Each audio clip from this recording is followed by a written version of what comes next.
موضوع الدرس في إثبات القدرة الكاملة والعلم الكامل لله تعالى سبحانه. سورة الملك تفسیر ابن کثیر. الحمد لله رب العالمين والصلاة والسلام على أشرف الأنبياء وسيد المرسلين سيدنا محمد وعلى آله وأصحابه أجمعين. اللهم صل على سيدنا محمد وعلى آل سيدنا محمد كما صليت على إبراهيم وعلى آل إبراهيم في العالمين إنك حميد مجيد. أعوذ بالله من الشيطان الرجيم. بسم الله الرحمن الرحيم. تبارك الذي بيده الملك وهو على كل شيء قدير. الذي خلق الموت والحياة ليبلوكم أيكم أحسن عملا وهو العزيز الغفور. الذي خلق 7 سماوات طباقا ما ترى في خلق الرحمن من تفاوت فارجع البصر هل ترى من فتور ثم ارجع البصر كرتين ينقلب إليك البصر خاسئا وهو حسير.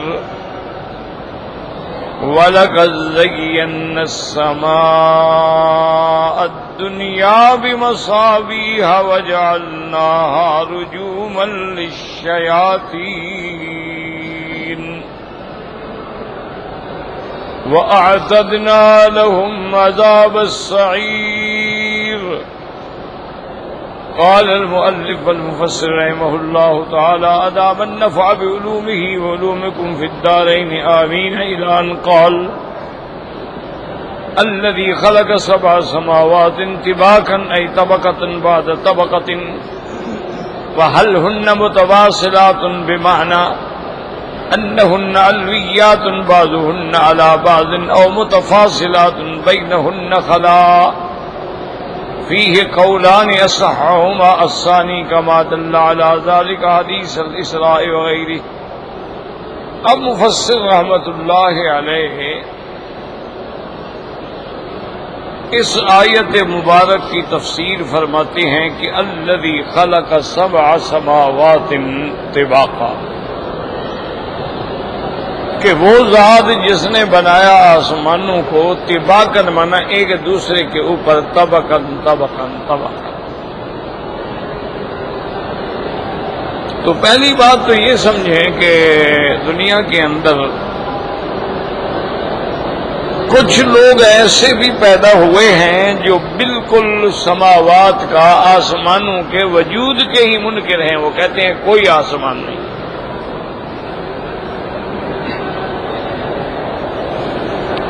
وہ کہتے ہیں کہ یہ جو ہمیں نظر آتا ہے یہ ایک نیلگوں فضا ہے جس کو ہم نے آسمان سمجھا ہوا ہے، ورنہ آسمان کوئی نہیں.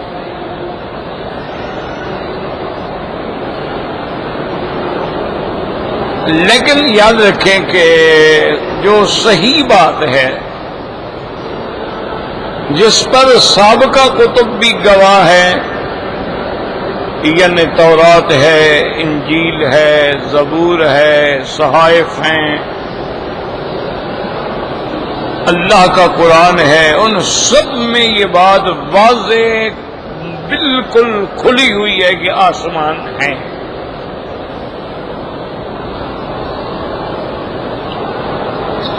پھر جو فلاسفہ ہیں جیسے بطلموس ہے یا فیثاغورس ہے، پھر ان کے اپنے اپنے نظریات ہیں. آسمانوں کے وہ بھی قائل ہیں، لیکن ان کے نظریات میں اس میں اختلاف آ جاتا ہے کہ بعض کہتے ہیں کہ یہ سورج، چاند، ستارے، کواکب، نجوم یہ اپنی جگہ پہ ہیں، یہ حرکت نہیں کرتے، زمین حرکت کرتی ہے. وہ کہتے ہیں چونکہ زمین حرکت کرتی ہے تو ہمیں یہ بھی چلتے ہوئے نظر آتے ہیں. جیسے ہم ٹرین میں بیٹھ جائیں, ٹرین بھاگ رہی ہو تو ہمیں درخت بھی بھاگتے ہوئے نظر آتے ہیں, کہ درخت تو نہیں بھاگ رہے ہوتے, بھاگ تو ٹرین رہی ہوتی ہے, درخت اپنی جگہ پر ہے. تو وہ یہ کہتے ہیں کہ بھائی یہ جو ہے نا گردش جو ہے, حرکت جو ہے وہ زمین کی ہے, شمس و قمر یا کواکب النجوم جو ہیں وہ اپنی اپنی جگہ پہ, ان میں کوئی حرکت نہیں ہے. زمین چونکہ حرکت کرتی ہے لہذا معلوم ہمیں یہ ہوتا ہے کہ وہ حرکت کر رہے ہیں.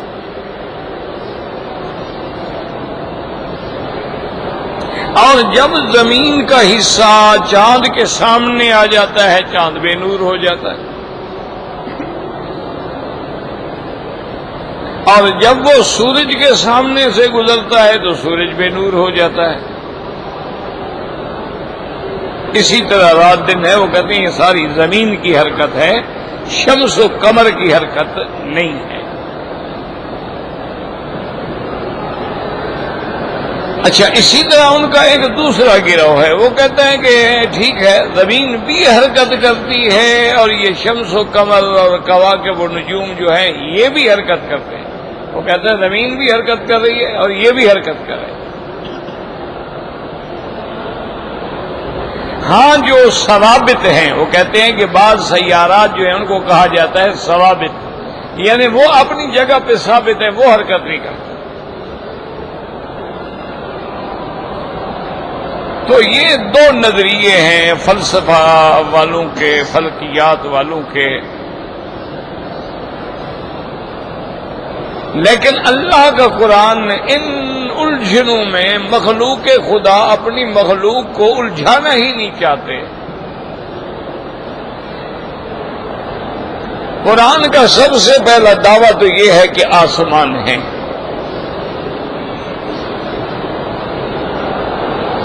اور دوسرا قرآن کا یہ بھی دعویٰ ہے کہ آسمان 7 ہیں.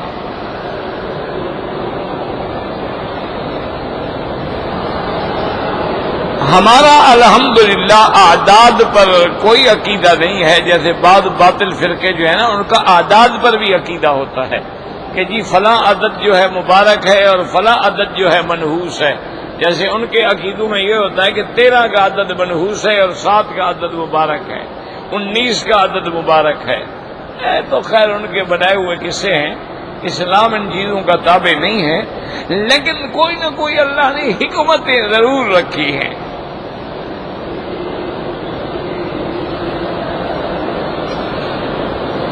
کیوں؟ اس کی وجہ یہ ہے کہ جب ہم غور کرتے ہیں کہ بھی آسمان بھی 7 ہیں اور زمینیں بھی 7 ہیں اور اللہ کے گھر کے طواف کے چکر بھی 7 ہیں, صفا مروہ میں دوڑنے کے چکر بھی 7 ہیں, اور انسان بھی 7 اعضاء پہ سجدہ کرتا ہے.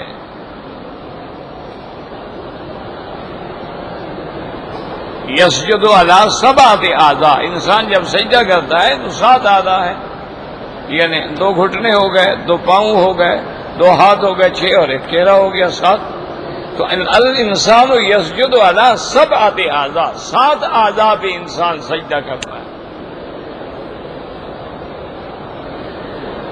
اسی لیے امام ابو حنیفہ رحمت اللہ علیہ اور ان کے اصحاب جو ہیں وہ یہ فرماتے ہیں کہ اگر مثلا سجدے میں, جیسے ہمارے بعض بھائی خیال نہیں کرتے کہ سجدے میں پیچھے دونوں پاؤں اٹھا لیتے ہیں, وہ کہتے ہیں نماز ہی باطل ہو جاتی ہے.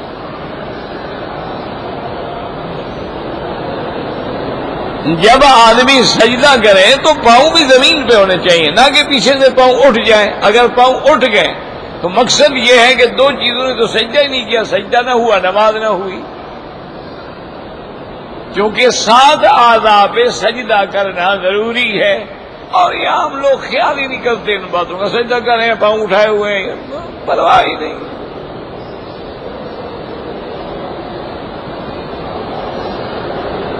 یہی تو ہماری بہت بڑی بدقسمتی ہے کہ اگر اللہ ہمیں دین کی توفیق بھی دے رہے ہیں, ہم الحمدللہ دین پہ آ بھی گئے, عمرے پہ آ گئے, نماز میں آ گئے, مسجد میں آ گئے, لیکن پھر بھی اگر ہمیں نماز کا خیال نہ ہو تو پھر پڑھنے کا کیا فائدہ؟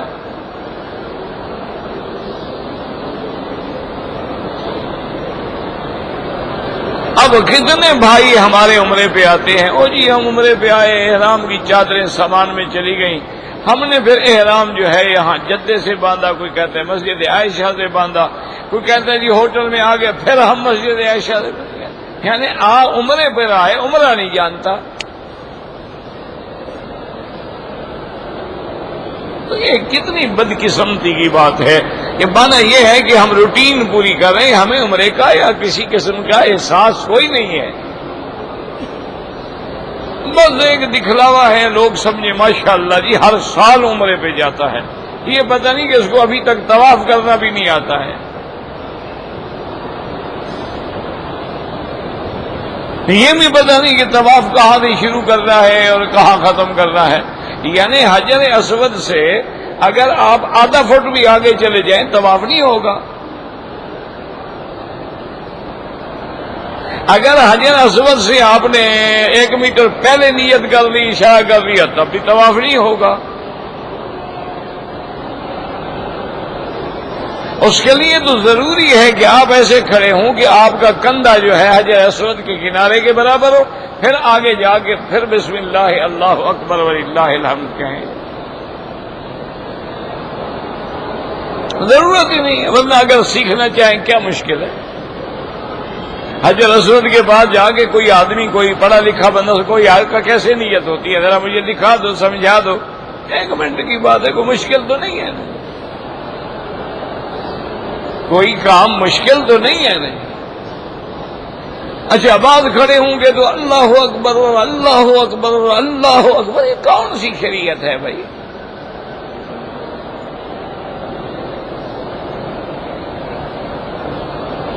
ایک دفعہ اشارہ کرنا ہے، بات ختم ہو گئی، یہ بھی نہیں ہے کہ بغل سے پہلی آپ کی نظر آ جائے، تو کسی جگہ نہیں ہے۔ عورت سینے تک ہاتھ رکھے، مرد کندھے کے برابر، اللہ اکبر، بس۔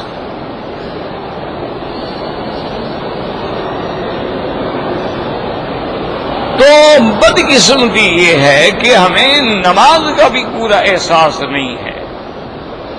اب دیکھیں نا کتنے آدمی ہیں میرے بھائی ہیں، اللہ ہمیں اعتراضات سے بچائے، ہم جو باتیں کرتے ہیں وہ تو مقصد سمجھانا ہوتا ہے، خدا معاف کرے، اللہ اعتراض یا کسی سے نعوذ باللہ عیب نہیں۔ اب دیکھیں نا بعض لوگ کھڑے ہوں گے نا ایسے، نماز کھڑی ہوگی، اللہ اکبر، اچھا بعض کھڑے ہوں گے اللہ اکبر، اور بعض ہمارے بھائی بالکل کان پکڑ کے کہیں گے اللہ اکبر، اور بعد ماشاءاللہ یوں کر کے کہ اللہ اکبر، پتہ نہیں کہاں سے سیکھا ہے۔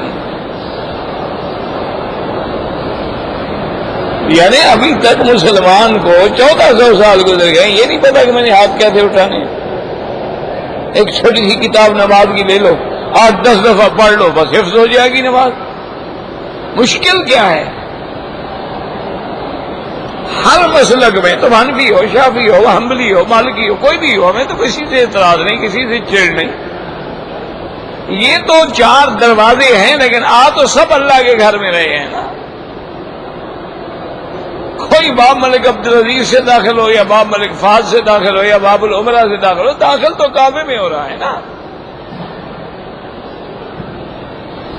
یہ تو 4 دروازے ہیں ہمیں سنت تک پہنچانے کے لیے، سرکار دو جہاں کے دروازے پر پہنچانے کے لیے، اس میں جھگڑے والا تو مسئلہ ہی کوئی نہیں ہے۔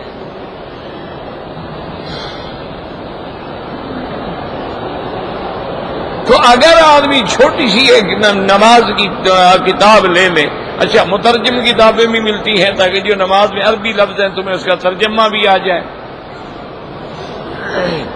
اس کو 8-10 دفعہ پڑھ لیں بس ٹھیک ہو جائے گا۔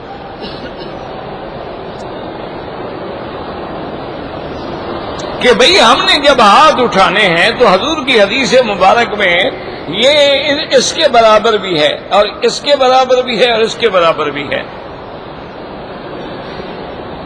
اور یہ بھی حکم ہے کہ آپ کی انگلیاں بند ہوں، یہ بھی حکم ہے کہ انگلیوں کا رخ جو ہے، ہاتھوں کا رخ کعبے کی طرف ہو، یہ نہیں کہ یوں ہو۔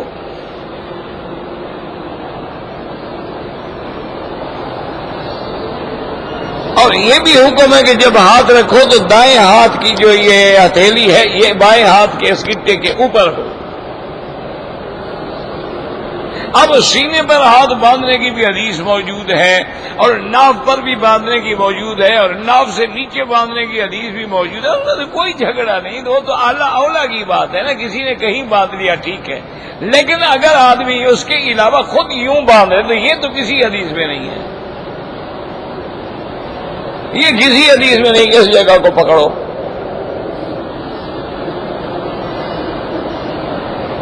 لیکن کوئی توجہ کرنے کے لیے تیار ہی نہیں ہے.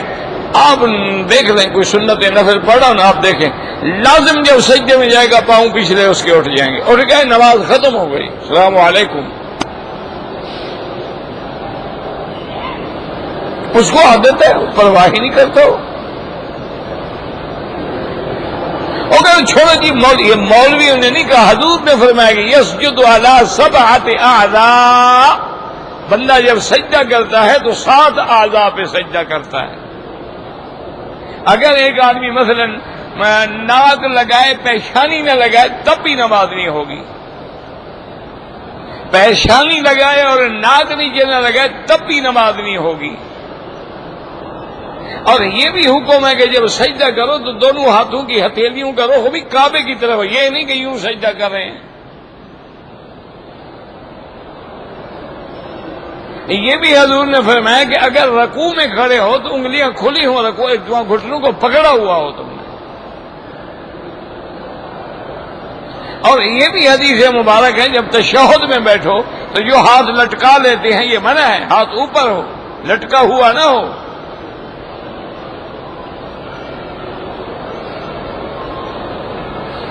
تو اچھا اسی طرح یہ بھی حکم ہے کہ جب نفی اس بات آئے گا اشہد اللہ الہ الا اللہ, غیر اللہ کی نفی کریں گے, اللہ کا اس بات کریں گے.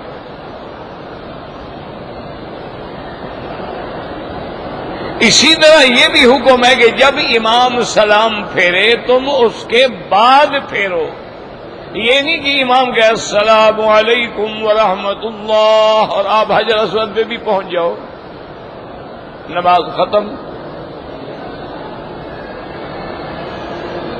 بھائی امام کو سلام تو پھیرنے دو نا, یہ جلدی سے اپنا پھیر کے بھاگ جائیں گے. اور حضور نے فرمایا جو لوگ امام پہ سبقت کریں, یعنی امام سے پہلے سجدہ کر لیں یا پہلے سر اٹھا لیں, حضور نے بد دعا دی, فرمایا ان یحول اللہ راسہ راس حمار, خدا کرے اللہ اس کے چہرے کو گدھے کا چہرہ بنا دے.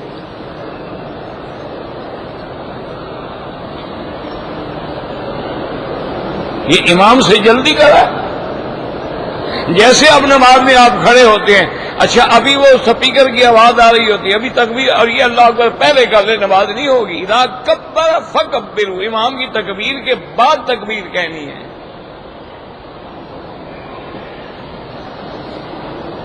تو میرے عرض کرنے کا مقصد یہ تھا کہ خدا کے لیے مہربانی کریں, ہمیں کسی سے جھگڑا نہیں ہے. تمام ائمہ اربعہ برحق ہیں, اللہ ان کی قبروں پہ کروڑوں رحمتیں کرے. باقی فرق اتنا ہوتا ہے کہ جس آدمی نے جس امام کی کتابیں پڑھی ہوتی ہیں, اس کے دلائل اس کے پاس ہوتے ہیں, تو وہ اس کو ترجیح دیتا ہے. مثلا اب دیکھیں نا جی کہ امام شافعی آ گئے مصر میں, تو وہاں سب شافعی ہو گئے. ان کی کتابیں انڈونیشیا میں آ گئی تو سب شافعی المسلک ہو گئے. اب امام ابو حنیفہ رحمۃ اللہ علیہ جو ہے وہ کوفے میں, اور اس کے بعد جو ہے ماورا نہر میں, یعنی یہ جتنی ریاستیں آپ کی ہیں, تاجکستان ہے, سمرقند ہے, بخارا ہے, وہ ہے ماورا نہر ہے, ہندوستان ہے, بنگلہ دیش ہے, پاکستان ہے, یہاں سب فقہ حنفی پہنچی تو وہ لوگ حنفی ہو گئے. اس میں جھگڑے کا تو کوئی مسئلہ ہی نہیں ہے. یعنی امام بخاری رحمت اللہ علیہ بخارا میں پیدا ہوئے ہیں, خرطنک میں آپ دفن ہوئے ہیں.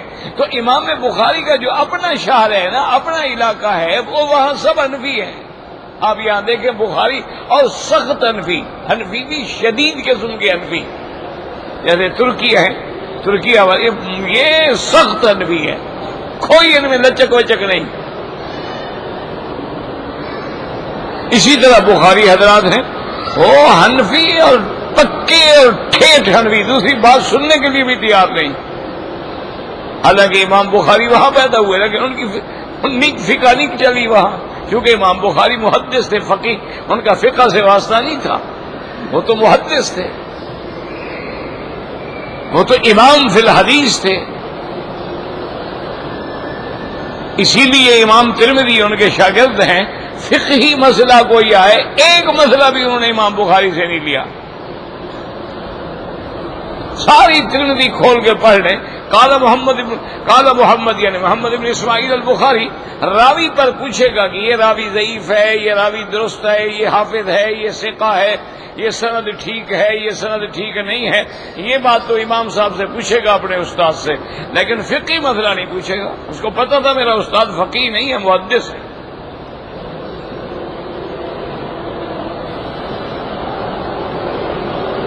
تو اللہ ان کی قبروں پہ کروڑوں رحمتیں فرمائے۔ اب دیکھیں جتنا 6 کتابیں ہیں سیاستہ کی، سب لوگ جو ہیں کوئی حنبلی مسلک ہے، کوئی شافعی ہے، کوئی خود مقام اجتہاد پہ ہے، مجتہد ہے، کوئی مجتہد فی المذہب ہے، تو سب کتابیں ہر دین کے مدرسے میں پڑھائی جاتی ہیں، کوئی بغض نہیں، کوئی اناد نہیں، کوئی جھگڑا نہیں۔ کون سا مدرسہ ہے جہاں بخاری شریف، مسلم شریف، ترمذی نہیں پڑھائی جاتی؟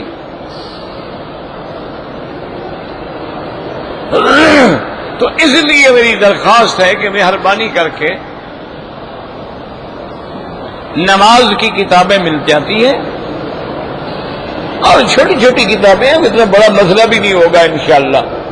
اردو میں بھی ہیں، انگریزی میں بھی ہیں، بنگالی میں بھی ہیں، برما میں بھی ہیں، فارسی میں بھی ہیں، ان کو آپ لے لیں اور ان کو ایک دفعہ نہیں 8-10 دفعہ پڑھو۔ اچھا، اب بعض لوگوں نے ماشاءاللہ بڑی مہربانی کی ہے، انہوں نے تو باقاعدہ وہ یعنی اشارات اور نشان بھی بنا دیے ہیں کہ جب نماز میں کھڑے ہوں تو پاؤں کیسے ہو، جب نماز میں کھڑے ہوں تو ہاتھ کیسے ہو، جب نماز میں کھڑے ہوں تو ہاتھ کیسے باندھیں گے، جب نماز میں سجدہ کریں تو یہ ہاتھ کیسے، یہ نہیں کہ ہاتھ ادھر ہوں اور سجدہ، آپ کے دو کانوں کے درمیان میں ہاتھ، اس کے درمیان میں آپ نے سجدہ کرنا ہے۔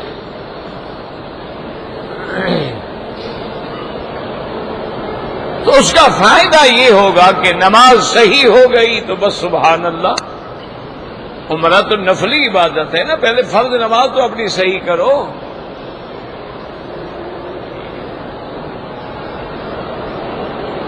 تو اس لیے میں عرض کر رہا تھا کہ ہمارا الحمدللہ علم العادات سے کوئی واسطہ نہیں، لیکن کوئی حکمت ضرور ہے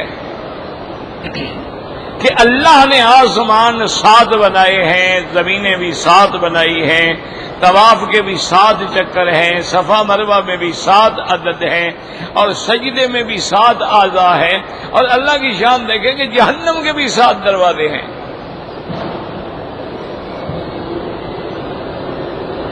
لہا 7 ابواب، قرآن کہتا ہے اس کے 7 دروازے۔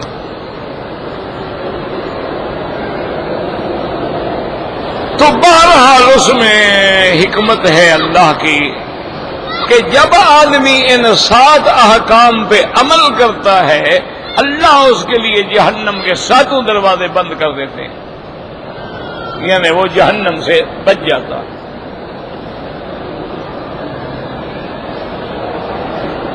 اسی لیے سب سے پہلے کافر یہی بات کہیں گے نا کہ جب ان کو جہنم کی طرف لے جا رہے ہوں گے دھکیل کے، تو فرشتے ان سے پوچھیں گے ما سلککم فی سقر، کون سی بات ہے جو تم کو آج جہنم میں لے آئی؟ قالوا لم نک من المصلین،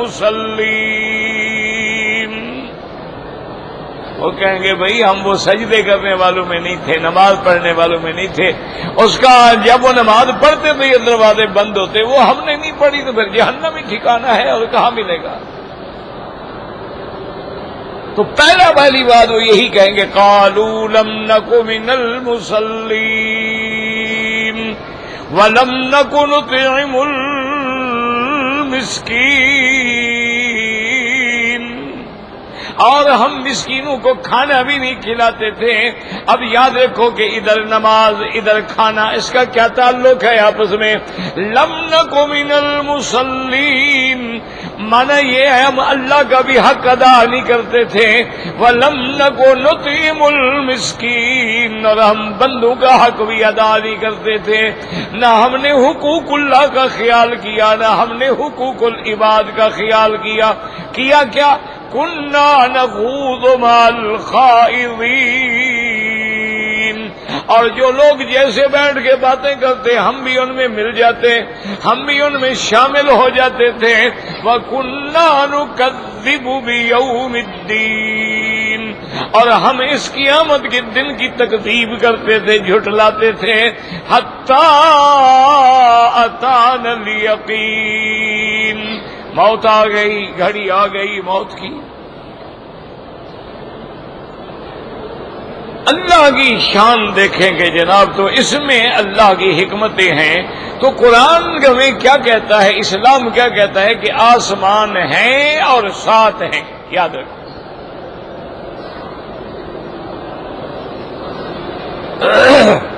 اور یہ بھی یاد رکھو کہ آسمان جو ہیں ان میں دروازے بھی ہیں.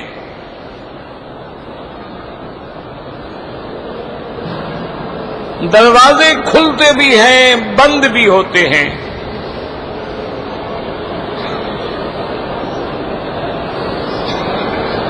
اور اسی طرح یاد رکھیں 7 آسمانوں کے بعد کیا ہے؟ سدرۃ المنتہا ہے. سدرۃ المنتہا کا کیا معنی؟ یعنی نیچے سے جو عمل جا رہے ہیں، جو رپورٹ جا رہی ہے، جو صحیح پہ جا رہے ہیں وہاں پہنچیں گے. منتہا حد ہوگی بس. اور اللہ کے جو احکام اتریں گے وہ بھی سدرۃ المنتہا پہ آئیں گے، اس کے بعد فرشتوں کو مل جائیں گے.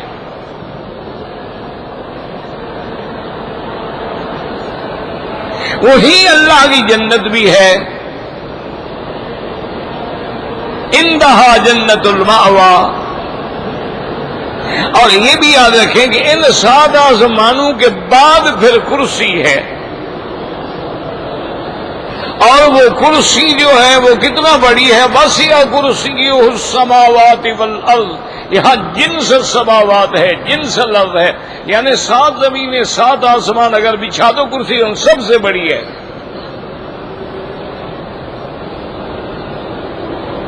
اور پھر اس کرسی کے بعد عرش ہے. اور عرش پہ میرے اللہ تبارک و تعالیٰ کی ذات کا استوا ہے، جیسے اس کی شان کو زیبا ہے. اور یاد رکھیں اس کے نیچے پھر ایک بہت بڑا لوح ہے، ایک بہت بڑی تختی ہے. پتہ ہے اس میں کیا لکھا ہو؟ اس میں لکھا ہے سبقت رحمتی علی غضبی. اللہ پاک نے وہاں لکھ کے لگا دیا ہے کہ میری رحمت جو ہے وہ میرے غضب سے زیادہ ہے، سبقت کرنے والی ہے. اور اسی عرش کے نیچے دریا ہے. اب غور کریں اللہ کی رحمت پہ کہ جتنی قرآن میں آیتیں ہیں سب میں 17 آیتیں ہیں، لیکن صفت رحمان ہے الرحمن علی العرش استویٰ. اور نیچے بھی لکھ کے رکھ دیا کہ میری رحمت میرے غضب سے واسع ہے. اور اس کے بعد دریا جو ہے وہ پانی، وہ بھی گویا رحمت کی علامت ہے. جیسے آگ غضب کی علامت ہوتی ہے، پانی رحمت کی علامت ہوتی ہے. کہتے ہیں نا جی وہ آگ بگولا ہو گیا. اسی طرح کہتے ہیں جی میں نے بات کی جناب کمال ہے، وہ تو پانی پانی ہو گیا. تو اتنی رحمتوں کے بعد بھی اگر ہم جہنم میں جائیں تو پھر ہماری بدقسمتی.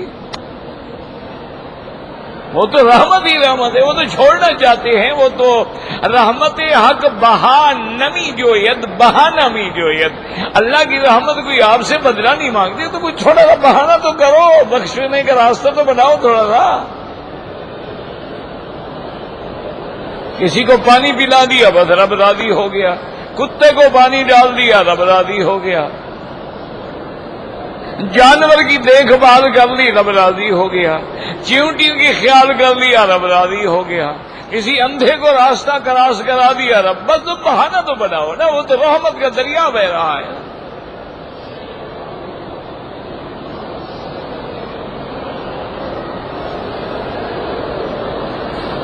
اور اسی طرح دیکھیں کہ یہ جو بارش آتی ہے نا، بارش برستی ہے، اس کے بھی دو چیزیں یاد رکھو۔ کبھی تو براہ راست آسمانوں سے برستی ہے،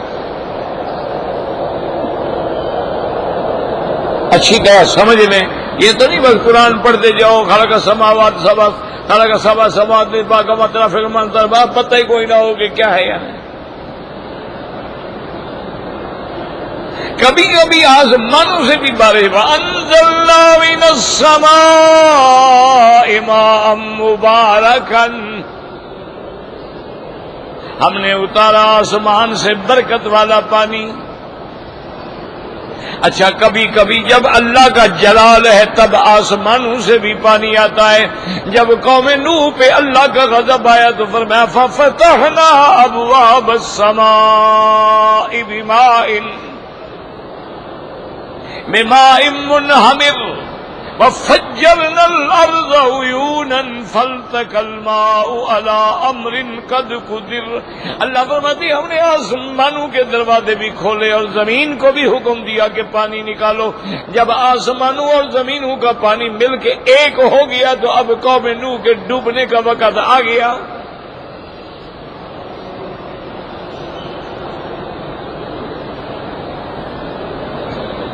اور کبھی پانی جو ہے بارش کا وہ بادلوں سے برستا ہے۔ بادل کیا ہوتی ہیں؟ یہ ہوائیں آ کے نیچے سے ذرات لے کے جاتی ہیں جو اوپر جا کے بادل بنتے ہیں۔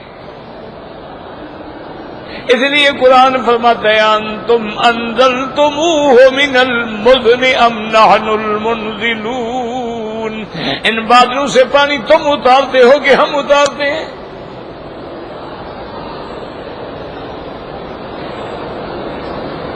اللہ اکبر۔ یہ ساری چیزیں دیکھنے کے بعد بھی آدمی کو اللہ کی توحید سمجھ نہ آئے تو پھر سمجھیں کہ بس وہ مہریں لگ گئی ہیں، اللہ نے اس کے دلوں پر مہر لگا دی ہے، حق بات اندر جاتی ہی نہیں ہے۔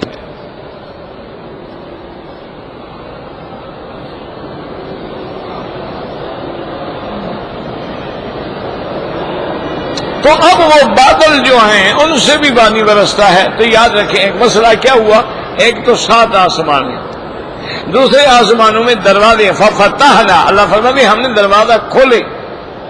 اور اسی طرح لیلۃ المعراج میں جب میرے آقا محبوب دو جہاں رحمت دو عالم صلی اللہ علیہ وسلم معراج میں تشریف لے گیا تو صحیح حدیثوں میں موجود ہے، حضور فرماتے ہیں کہ جبریل جب پہنچتے تھے آسمان کے پاس تو آواز دے کے اذن مانگتے تھے کہ بھائی دروازہ کھولو، کھٹکھٹے ایسے دروازہ کھٹکھٹایا جاتا ہے تو اندر سے آواز آتی تھی من کون ہو؟ تو جبریل کہتے تھے انا جبرائیل، میں اللہ کا فرشتہ جبریل ہوں۔ تو وہ پھر پوچھتے من معاکا، تمہارے ساتھ اور کون ہے؟ تو جبریل علیہ السلام کہتے کہ محمد الرسول اللہ صلی اللہ علیہ وسلم۔ مسلمانوں اسی سے عقیدے ٹھیک کر لو۔ معلوم ہوا کہ فرشتے بھی عالم الغیب نہیں ہیں، پتہ ہو تو دروازے پہ جو کھڑا ہے اس کا بھی پتہ نہیں کہ کون کھڑا ہے۔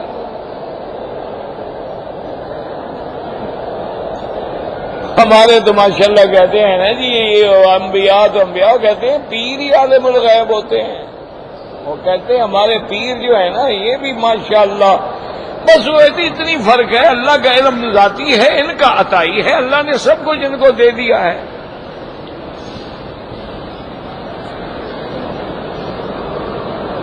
فرشتوں کو نہیں دیا ہے جو کبھی نافرمانی نہیں کرتے، ان کو دے دیا ہے۔ کوئی عقل کی بات بھی ہے، یعنی اللہ نے عقل چھینی ہے نا، جب مہر لگ جاتی ہے نا بات سمجھ نہیں آتی۔ ختم اللہ علی قلوبہم وعلی سمعہم وعلی ابصارہم غشاوۃ ولہم عذاب عظیم، پھر سمجھ نہیں آتی۔ ورنہ اگر اللہ راضی ہو اور آنکھوں پہ پردے نہ ہوں تو معمولی بات۔ ایک دن امام راضی جو بہت بڑا امام ہے، امام المعقولات ہے اور تفسیر کا بھی بڑا آدمی ہے، ان کو کھڑے کھڑے خیال آ گیا. امام راضی کہتے ہیں مجھے خیال آیا کہ بھئی الحمدللہ میں تو اتنا بڑا عالم ہوں اور میں قرآن حدیث کے دلائل جمع کرتا ہوں اللہ کی توحید پر، یہ جو بیچارے جاہل لوگ ہیں ان کو کیا پتا ہوگا توحید کے دلائل کا؟ جن بیچاروں نے کبھی قرآن شریف بھی نہیں پڑھا، اس غریب کو جو کہو بھی توحید پہ کوئی دلیل دو تو غریب کیا کرے گا؟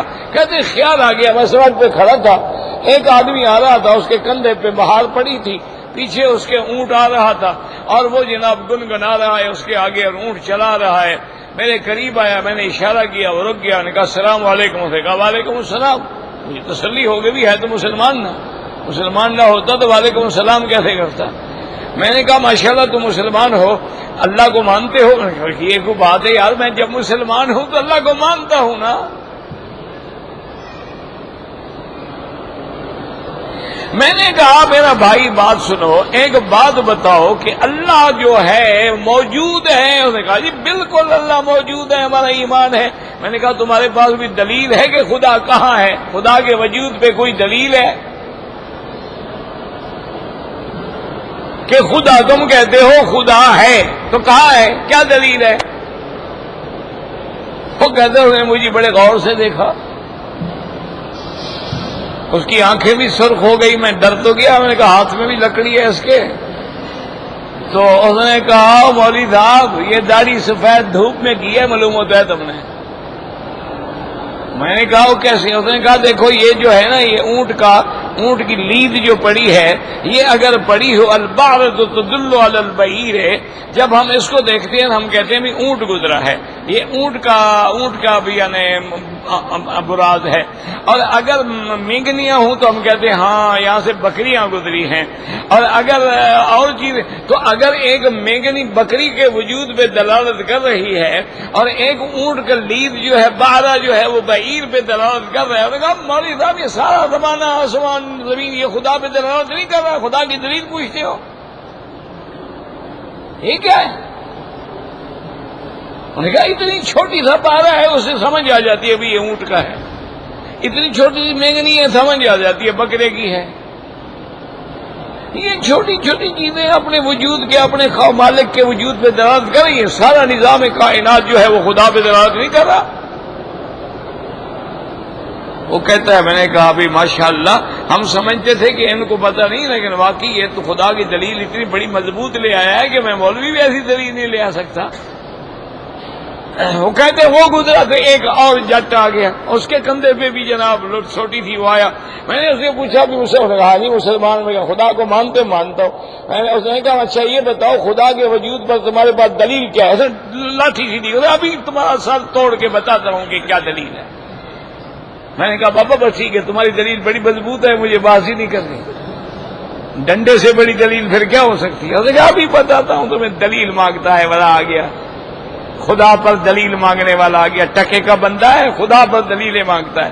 ایک سوٹی مار کے سر پھاڑ دوں گا، پھر دلیلیں تمہیں ساری سمجھ آ جائیں گی. میں نے کہا جناب پہلے ہی سمجھ آ گئی، مہربانی کرو. تو یہ بات ہے میرے عزیز کہ اللہ جب ہدایت کے راستے کھول دیتا ہے نا تو ایک دیہاتی کو بھی سمجھ آ جاتی ہے، ایک جنگلی کو بھی سمجھ آ جاتی ہے. اور جب اللہ مہرے لگا دیتا ہے، ملتزم پہ کھڑے ہیں اور کہتے ہیں داتا تیری مہربانی کہ تو نے ہمیں مکے پہنچایا، داتا تیری مہربانی، معین الدین اجمیری ماشاءاللہ سب تیری برکت ہے، تیرے صدقے میں مدینے آئے ہیں. یعنی یہاں بھی ان کو خدا نہیں لایا، ان کو اجمیر والا لایا. وجہ کیا ہے؟ وہ مہریں لگ گئی ہیں، خدا کے گھر میں کھڑے ہیں. جیسے کہ ابو جہل لینڈ کمپنی میرے مدنی کے سامنے کھڑے ہیں لیکن نہیں کلمہ پڑا. ایک دفعہ اس بدبخت نے حضور کے سامنے ایسے مٹھی بند کی اور کہنے لگا یا محمد صلی اللہ علیہ وسلم اگر بتا دو کہ میرے ہاتھ میں کیا ہے تو میں کلمہ پڑھ لوں گا. حضور دیکھے فرمایا ابو جہل تمہارا سوال بڑا چھوٹا ہے، میرا شان تو اس سے بہت اونچا ہے. انہوں نے کہا پاگل تمہیں سوال کرنا ہی نہ آیا، تمہارا تو سوال بہت چھوٹا ہے. کہا کیا مطلب چھوٹا ہے؟ بتا دیا. اور نے کہا میں بتاؤں یا تمہارے ہاتھ میں جو کنکریاں ہیں وہ بتائیں کہ میں کون ہوں؟ اشارہ کیا تو کنکریوں نے کلمہ پڑھ لیا. کہنے لگا او مجھے پتہ نہیں تھا، آپ کا جادو تو پہاڑوں پر بھی چلتا ہے، کنکریوں پر بھی چلتا ہے. وجہ کیا ہے؟ وہ موریں لگ گئی. انہوں نے خود مطالبہ کیا تھا کہ یا رسول اللہ آپ ہمیں ایسا معجزہ دکھائیں زمین سے تعلق نہ ہو، آسمان سے ہو، پھر ہم کلمہ پڑھ لیں گے. ان کا عقیدہ یہ تھا کہ جادو زمین پہ چلتا ہے، لیکن جادو اگر 7 سمندر گزر جائے پھر اثر ختم ہو جاتا ہے، آسمان پر بھی نہیں چلتا ہے. انہوں نے کہا جی آپ نے اشارہ کیا چاند 2 ٹکڑے ہو گیا. آپ نے فرمایا الا فاشهدوا، او قریشی اب تو گواہ ہو جاؤ، دیکھ لو. دیکھنے کے بعد بھی کہنے لگے جی بات یہ ہے کہ پہلے ہم پتہ کرتے ہیں، ہمارے آنکھوں پر تو آپ نے جادو نہیں کر دیا، جو یہاں نہیں تھے نا ان کو آنے دیں، ان سے ذرا ہم پوچھ لیں. اچھا باہر کے لوگ ہیں؟ انہوں نے کہا ہم نے بھی دیکھا چاند 2 ٹکڑے ہوئے. کہنے لگا اچھا پھر ہمیں پتہ نہیں تھا کہ حضور کا جادو بڑا مضبوط ہے، یہ وہ چاند میں بھی اثر کر جاتا ہے. نہیں مانا. ہمارے جاہل کو بھی آپ لاکھ قرآن سنا دیں، اس نے کل شریف ضرور کرنے ہیں تیسرے دن، اس نے 7 جمعراتیں بھی ضرور بنانی ہیں، اس نے 40واں بھی ضرور بنانا ہے، 11ویں کا دودھ بھی ضرور تقسیم کرنا ہے، 12ویں پہ جھنڈیاں بھی ضرور لگانی ہیں. لاکھ قرآن سنائیں، لاکھ حدیث سنائیں، دلوں پہ موریں لگ گئی ہیں، حق بات سمجھ نہیں آتی. حالانکہ 2 لفظی بات ہے کہ بھئی اگر میلاد منانا دین ہے تو کیا ابو بکر اس دین پہ قائم نہیں رہا؟ حضرت عمر، حضرت عثمان، حضرت علی، اہل بیت رسول اللہ، سیدہ فاطمہ، سیدنا حسن، سیدنا حسین، امام باقر، امام جعفر صادق، امام زین العابدین، ان سب کو پتہ نہیں تھا کہ میلاد منانا دین ہے؟ لیکن نہیں، جو نہ منائے وہ وہابی، جو میلاد کی جھنڈیاں نہ لگا، دیکھا نا جی نبی کے نام سے جلتے ہیں جی، ہم تو خوشیاں منا رہے ہیں ماشاءاللہ. اور خوشیاں کب منا رہے ہیں؟ 12 ربیع الاول کو، جب حضور وفات ہوئی ہے. قیامت میں چلو گے پتہ لگ جائے گا انشاءاللہ. حضور کی پیدائش تو 12 کو ہے ہی نہیں، حضور کی پیدائش تو 9 ربیع الاول کو ہے، 12 کو تو وفات ہے. ہم وفات والے دن جھنڈیاں لگا رہے ہیں، خوشیاں لگا رہے ہیں، خوشیاں منا رہے ہیں. عجیب قوم ہے، اس کا کیا علاج؟ وہ کہتے ہیں نا کہ انگریز وائسرائے آیا نا، پرانے دور کی بات ہے، جب ان کی حکومت تھی پورے ہندوستان پہ، تو وہ لاہور میں جب آیا تو وہ قدرتی طور پہ 10 محرم کا دن تھا، تو لوگوں نے کالے کپڑے پہنے ہوئے ہیں اور مار رہے ہیں اور ماتم کر رہے ہیں اور لوہا مار رہے ہیں اور پتہ نہیں کیا کیا مار رہے ہیں. وہ جو اترا اس نے دیکھا، وہ تو پاگل ہو گیا. اس نے اپنے ADC سے پوچھا کہ یہ لوگ کیا ہے، ان کو میرا آنا جو ہے ناپسند ہے، اس لیے احتجاج کر رہے ہیں، میں واپس چلا جاتا ہوں. یار ان کو کہو خود کو تو نہ مارے. اس نے کہا جناب یہ آپ کے خلاف احتجاج نہیں کر رہے، یہ اپنے ہیرو کا ماتم کر رہے ہیں، غم منا رہے ہیں سیدنا حسین کا. انہوں نے کہا اچھا سیدنا حسین کب شہید ہوئے؟ انہوں نے کہا جناب ان کو تو 1200 سال گزر گئے. انہوں نے کہا اچھا لاہور میں شہید ہوئے؟ انہوں نے کہا نہیں جناب وہ تو کرب و بلا میں ہوئے تھے. اس نے کہا یہ ان کو آج پتہ لگا ہے کہ حضرت حسین شہید ہو گئے؟ انہوں نے کہا نہیں جی ان کو بھی پرانا پتہ ہے. انہوں نے کہا پھر اس قوم کا خدا حافظ ہے، یہ ترقی نہیں کر سکتی. انہوں نے کہا یہ قوم اپنے ہیرو کو شہید بھی کہتی ہو اور 1100-1200 سال سے ماتم بھی مناتی ہو، اس قوم کو کبھی ترقی نہیں ہو سکتی. یہ آگے بڑھ ہی نہیں سکتے ہیں. یہ تو شخصیتوں کی پیداوار ہیں، کبھی اس کی پوجا، کبھی اس کی پوجا، کبھی اس کی پوجا، کبھی اس پہ سجدہ، کبھی اس پہ سجدہ. کھڑے ہیں کھڑے ہیں، پڑے ہیں پڑے ہیں، جو ماپو تو بندے خدا سے بڑے ہیں. تو اس لیے ہمیشہ یاد رکھو کہ 7 آسمان برحق اور 7 زمینیں برحق، آسمانوں کے دروازے برحق. کیوں؟ حضور فرماتے ہیں کہ وہ پھر اندر سے پوچھا جاتا، جبریل کہتا انا جبرائیل قیل من ماک قال محمد الرسول اللہ قال هل بعث الیہ. یہ بعث کا معنی بعثت نہیں، یاد رکھو معنی ان کا یہ تھا کیا حضور کو آسمانوں پہ بلانے کا دعوت نامہ بھیجا گیا؟ تو حضرت جبریل کہتی ہیں کہ ہاں بھیجا گیا. فرماتے ہیں پھر دروازہ کھلتا تو ہم پہلے آسمان پہ جاتے ہیں. اسی طرح ہر دروازہ دروازہ کھلتا گیا اور میرے مدنی جاتے گئے تو معلوم ہوا کہ آسمانوں کے دروازے بھی برحق ہیں۔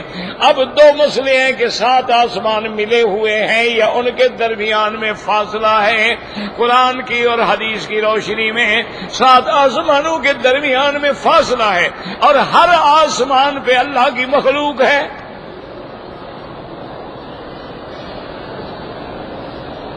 اسی لیے قرآن میں آتے اللہ فرماتے ہیں وَقَضَاهُنَّ 7 سَمَاوَاتٍ، اللہ نے 7 آسمان بنایا، وَأَوْحَىٰ فِي كُلِّ سَمَاءٍ أَمْرَهَا، پھر اللہ نے ہر آسمان پہ اپنا حکم بھیجا۔ اور میرے پاک نبی رحمت دو عالم محبوب دو جہاں صلی اللہ علیہ وسلم نے ایک دن سر مبارک اوپر اٹھایا، آپ نے فرمایا اَتَّتِ السَّمَاءُ وَحُقَّ لَهَا أَن تَئِتَّ، آسمان میں چرچراہٹ کی آواز پیدا ہو رہی ہے اور آپ نے فرمایا ہونی بھی چاہیے کہ ما من موضع قدر شبر الا وملک قائم ساجد یسبح ویقدس للہ، آپ نے فرمایا آسمان پہ ایک بالش کے برابر بھی جگہ خالی نہیں ہے مگر کوئی نہ کوئی اللہ کا فرشتہ جو ہے یا رکوع میں ہے یا سجدے میں ہے اور اللہ کی تسبیح و تقدیس بیان کر رہا ہے۔ سبوح قدوس ربنا ورب الملائکۃ والروح، اور یاد رکھو کہ اسی طرح سب سے پہلے جب حکم آتا ہے تو وہ سدرۃ المنتہا پہ آتا ہے اور فرشتے سارے کے سارے سجدے میں گر جاتے ہیں۔ جب ان کو تسکین ہوتی ہے تو پوچھتے ہیں ماذا قال ربکم، قالوا الحق، اب وہ پوچھتے ہیں کہ اللہ نے کیا حکم دیا ہے۔ اب جبریل لیا جس فرشتے کے ذمے، چونکہ 4 فرشتے ہیں جو مدبرات ہیں، جبرائیل ہے، میکائیل ہے، اسرائیل ہے، اسرافیل ہے، اللہ تبارک و تعالی نے ان کو نظام سارا تقسیم کر کے سپرد کیا ہوا ہے۔ وہ کہتے ہیں اللہ نے حق فرمائے اور یہ حکم آیا ہے، پھر وہ حکم نیچے آتا ہے، آتے آتے آتے ملائے اعلیٰ تک آتا ہے اور اس کے بعد تنفیذ کے لیے پھر ان فرشتوں کو ملتا ہے جن کو قرآن کہتے ہیں والمدبرات امرا، اللہ کے حکم سے تدبیر کرنے والے۔ تو یہ ہمارا ایمان ہے اور اللہ نے ہمیں قرآن میں یہ باتیں واضح سمجھائی ہیں اور اللہ اس پہ ہمیں اور مزید یقین عطا فرمائیں۔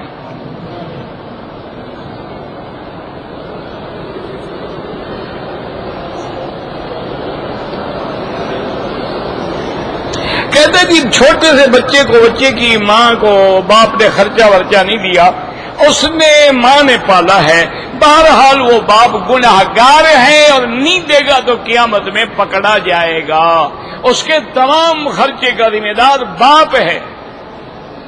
اگر ماں بیچاری کیا کرتی، باپ ظالم ہو نہ دے، ماں کیا کرے؟ اس نے کیا ہے، اللہ اس کو بدلہ دیں گے، جزا دیں گے اور اس کو قیامت میں سزا ملے گی۔ اگر ہم نے طواف کیا ہے عصر کے بعد تو حنفی مسلک میں 2 رکعت مغرب کے بعد پڑھے، یہاں کے مسلک کے مطابق ہر وقت جائز ہے۔ کہتے جی کہ مودودی صاحب نے تفسیر لکھی، ہاں بالکل لکھی ہے، اللہ ان کی قبر پہ رحمت فرمائے۔ ایک بات تو یاد رکھو کہ جو لوگ فوت ہو جائیں نا ان کو بلا وجہ اعتراضات کی زد میں نہ لایا کرو۔ مودودی صاحب کی تفسیر میں بھی بہت بڑی بڑی غلطیاں ہیں، لیکن اللہ باپ فرمائے اب فوت ہو گئے، اللہ ان کی مغفرت فرمائے، اللہ ان کے درجات بلند فرمائے۔ دیکھو نا جو آدمی تیرتا ہے وہی ڈوبتا ہے نا، اگر کنارے پہ کھڑا رہے تو کیسے ڈوبے گا؟ وہ بیچارے بھی تفسیر میں آئے غلطیاں کر بیٹھے، اللہ ان کی مغفرت فرما دے۔ اگر آپ نے ان کی غلطیوں کو سمجھنا ہے تو اس کا بڑا آسان طریقہ ہے کہ تفہیم القرآن کو بھی رکھ لیں، معارف القرآن کو بھی رکھ لیں، ایک صفحہ اس کا ترجمہ پڑھو، اسی کو پھر ادھر پڑھو، جب انشاءاللہ آپ کوئی 10-12 صفحے پڑھ لیں گے آپ کو پتہ لگ جائے گا کہ کیا کیا غلطی ہے۔ اگر ہم نے طواف الوداع کر لیا ہے، بعد میں وقت مل گیا، بالکل نماز پڑھیں، طواف کریں، کوئی منع نہیں۔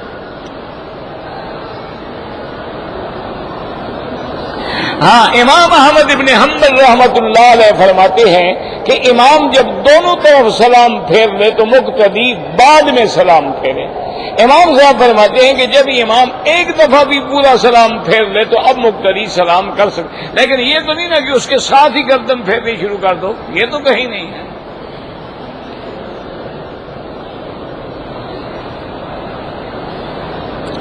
بینک میں نوکری نہ کریں، کر رہے ہو دوسری تلاش کرو، جب مل جائے چھوڑ دو۔ ہم نے طواف واجب کی نیت نہیں کی، 2 رکعت نفل یا طواف کچھ تو کیا نا، ہو گئے۔ ہم فرشتوں کا طواف کر سکتے ہیں، وہ گناہ ہی نہیں کرتے، انہیں تمہارے طواف کی ضرورت ہی نہیں ہے۔ تم گناہ گاروں کے لیے کرو، بہت زیادہ شوق ہے میرے لیے کر دیا کرو کہ میرے گناہ معاف ہو جائیں، وہ تو پاک لوگ ہیں۔ نماز جنازہ میں حنفی مسلک میں پہلے ثنا پھر درود پھر دعا، حنبلی مسلک میں پہلے سے فاتحہ پھر درود پھر دعا۔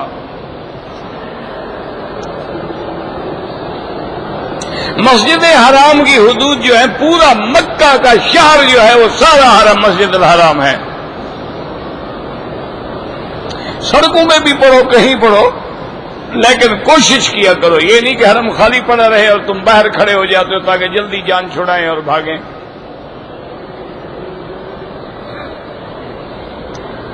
اگر میں بیوی کے ساتھ طواف کر رہا تھا، شہوت کی وجہ سے میرے قطرے نکل گئے، تو بالکل طواف چھوڑ دیں اور دوبارہ غسل کر کے طواف پورا کریں، استغفار کریں۔ اور اگر آپ اتنے کچے ہیں تو بیوی کا ہاتھ نہ پکڑا کریں،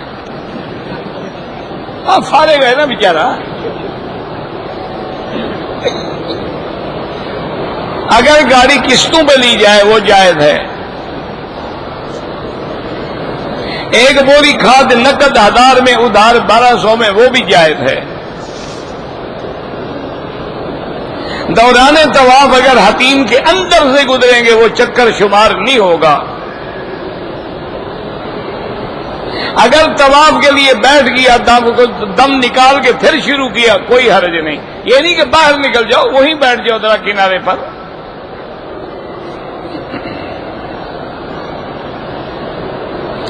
امام جس طرف ہوتا ہے اس طرف امام کے آگے کوئی نہیں ہوتا، دوسری طرف ہوتے۔ یہ کعبہ شریف ہے، امام اس طرف ہے، اس طرف اگر ہم آگے ہیں، ادھر ہیں تو یہ آگے شمار نہیں ہوتا۔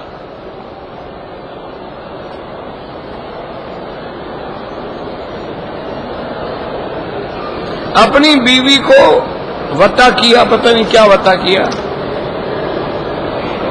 نفل نمازوں میں اپنی زبان میں دعا نہیں کر سکتے، دعا وہ ہے جو حدیث میں ہے۔ بعد المرگ جو ہے مردے بھی قرآن تلاوت کر، حدیث میں ہے نا، صحابی نے سنا تبارک الذی بیدہ الملک پڑھ رہے تھے۔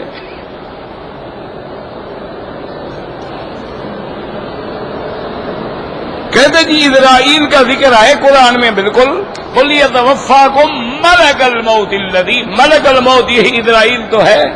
ویسے آپ کو کیا فکر ہے، آ جائے گا، فکر نہ کرو۔ ربنا آتنا فی الدنیا حسنۃ وفی الآخرۃ حسنۃ وقنا عذاب النار۔ اللهم متعنا باسماعنا وابصارنا واشرح صدورنا واحينا بقواتنا ما ابقيتنا واجعله الوارث منا واجعل ثارنا على من ظلمنا وانصرنا على من عادانا۔ اللهم اقض حاجاتنا يا قاضي الحاجات يا سميع الدعاء يا مستجيب الدعوات۔ اللهم اشفنا واشف مرضانا وارحم موتانا واستجب دعاءنا ولا تخيب رجاءنا۔ ربنا آتنا في الدنيا حسنة وفي الآخرة حسنة وقنا عذاب النار۔ صلی اللہ تعالی علی خیر خلقہ سیدنا محمد وعلی آلہ وصحبہ اجمعین۔ اللهم صل علی سیدنا محمد وعلی آل سیدنا